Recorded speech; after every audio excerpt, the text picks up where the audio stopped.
High heat has returned to Colorado, creating dangerous fire conditions this weekend. Temps climbed into the 90s. Some parts of the state were seeing triple digits. Many of you in Denver saw smoke out near DIA this afternoon. It was a grass fire sparked by a car, and firefighters got it under control quickly. A dramatic shift from what we saw earlier in the week when rounds of strong storms hit the eastern plains and the foothills. Communities there are still picking up the pieces from damaging floods and large hail. And across the region, large wildfires are still burning tonight, bringing a lot of smoke to our area. Plenty of time-lapse video showing the growth of fires across Dolores County, showing the Drought fire, there you go, which is burning over 100 acres tonight. And on the Utah side of the Utah-Colorado border, two fires merged into one tonight. The Snyder fire went on a fast run into Colorado's Mesa County today. Visible from Mesa County, in fact. It's burned more than 28,000 acres. The Mesa County Sheriff's Office has issued a pre-evacuation notice tonight. Thanks for joining us. I'm Jennifer Meckles. We'll start tonight with a look at all of the conditions, the right ingredients, Corey, for the worst kind of fire risk. Meteorologist Corey Reppenhagen joining us now with more. Oh boy, this is what we were afraid of when we got ourselves into this dry winter. Now we're here, and the smoke that we're seeing across the Front Range right now is kind of the harbinger of everything that's been building up and what we could see this summer. This smoke, now this is coming from the Drought fire, most of it down in southwest Colorado. That fire just got started this afternoon, and it's already spreading smoke across the area.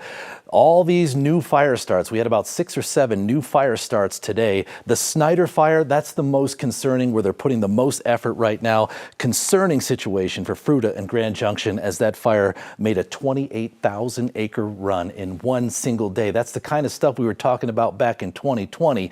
The Drought fire and the Ferris fire down here in southwest Colorado, that's where the majority of the smoke reaching Denver is coming from. We also had a couple of new fires out in Utah and one down in New Mexico.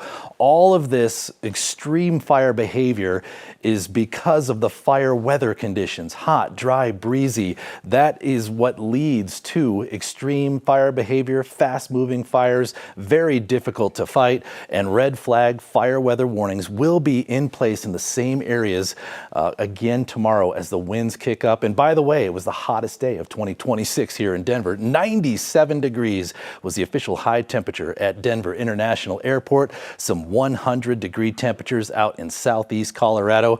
And in the 7-day forecast, if you're a firefighter, there is absolutely no good news on the way. Hot, dry, and breezy conditions will continue for about the next 7 days.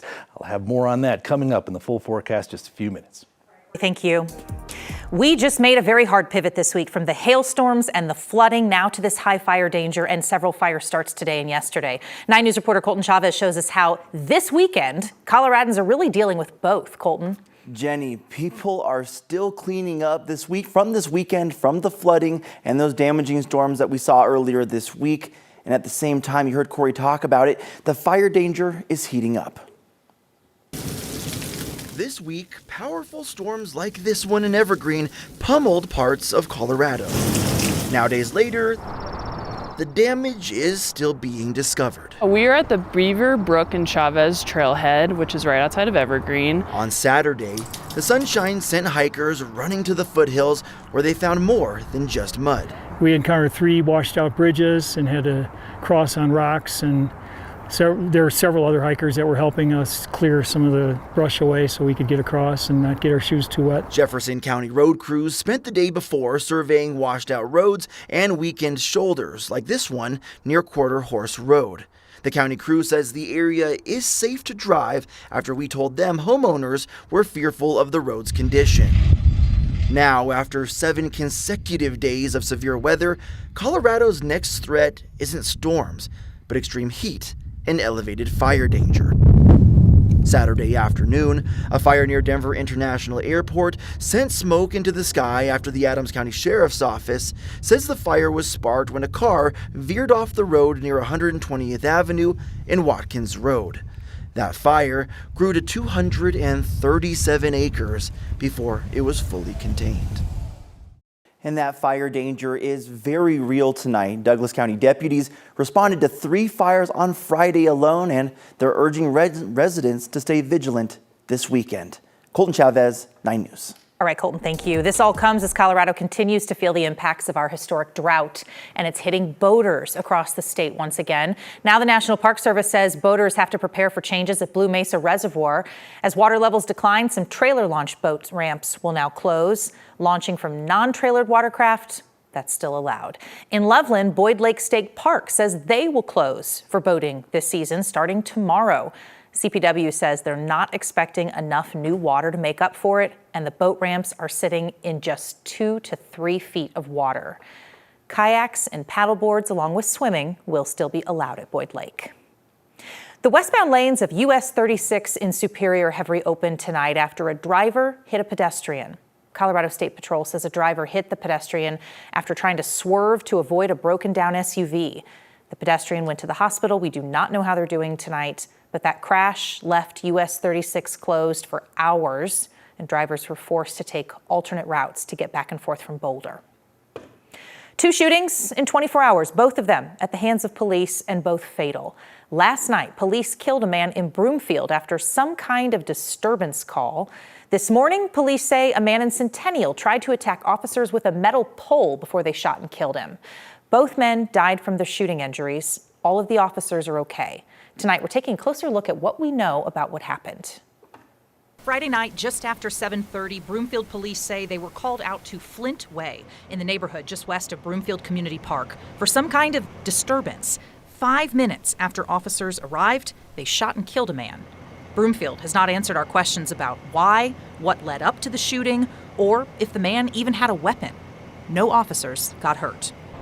Then Saturday morning in Centennial, on East Cayley in a neighborhood between Holly and Arapahoe. At 6:09 a.m., our 911 dispatch center received a report from a resident who observed an individual in a neighboring backyard acting very suspiciously. The Arapahoe County Sheriff's Office says the man was walking around with a metal pole and turned it on officers when they showed up. According to the preliminary investigation, the man advanced toward deputies while holding the pole and struck one of our deputies. Our deputies first attempted using less lethal force, including a taser, but those efforts were unsuccessful. The sheriff's office says 2 deputies shot the man, who died on scene. The deputy hit by the pole had minor injuries but did not need to go to the hospital. Both cases remain under investigation. The former Pueblo County coroner and his brother are out of jail this weekend. Brian and Chris Cotter posted bail last night after a judge lowered their bond from $1 million down to $500,000. The pair is accused of stashing bodies in a funeral home they co-own. Both were arrested Thursday, nearly a year after inspectors discovered 24 bodies in a secret room at Davis Mortuary in Pueblo. Both Cotters face charges of abuse of a corpse, forgery, and theft. They're set to appear in Pueblo County Court on Thursday. 3 days to go until Colorado's primary election. Reminder, it is too late to mail in your ballot at this point, so you'll need to drop it off in a ballot drop box. Like one of these, we have more than 400 across our state. Ballots are due 7 p.m. on Tuesday, June 30th. Or, of course, you can vote in person at one of more than 100 voter centers around the state, just so long as you are in line by 7 o'clock on Election Day.